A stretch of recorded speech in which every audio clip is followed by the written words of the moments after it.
Recently, I came across what might be the longest individual burial plot that I've ever seen in a cemetery.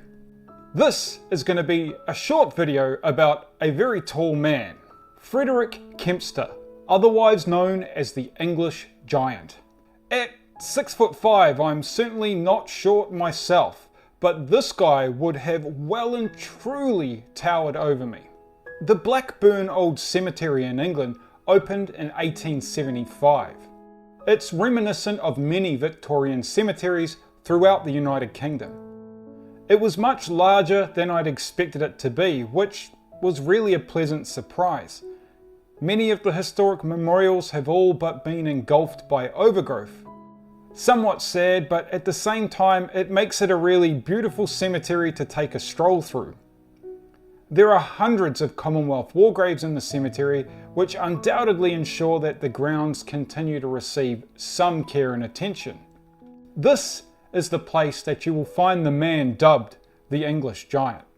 Born April 13th, 1889, Frederick's childhood was reminiscent of many of the period. By today's measure, we might describe it as tragic. His father died from bronchitis on Christmas Day of 1897. His mother, struggling to look after 8 children, of which Frederick was the second youngest, handed him over to the National Incorporated Association for the Reclamation of Destitute Waif Children, which you might now know as Barnardos. He was sent to Canada in 1899 at age 10, where he spent 5 years in servitude. Till this point, it's said he was possibly slightly smaller than average for his age, but by age 15, a congenital knee problem led him to grow increasingly in height. He developed ligament problems which made him unfit for work in Canada, and he was forced to return to England in 1904. By the age of 22, he stood at about 7'4" tall. He took part in the Festival of Empire, held at Crystal Palace in May 1911, where he was notably the tallest giant on show. It's said that he saw the public attention that he was receiving due to his height as an opportunity to make a living for himself.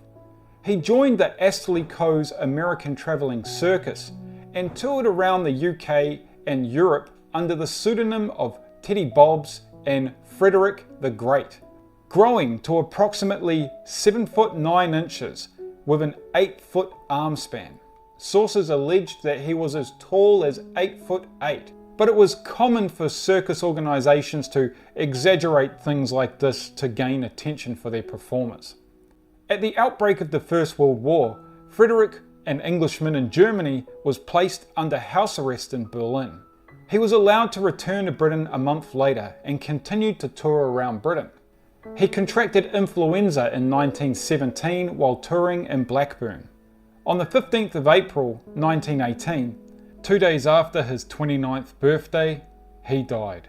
He was buried in a 9-foot coffin, his grave an exceptional 10 feet in length, the hospital formally recording his height as 7 foot 9.3 inches. Walking up a fairly large hill, you'll find his rather large grave, still well kept compared to many of the surrounding ones. A grave that stands out as much as he must have in life.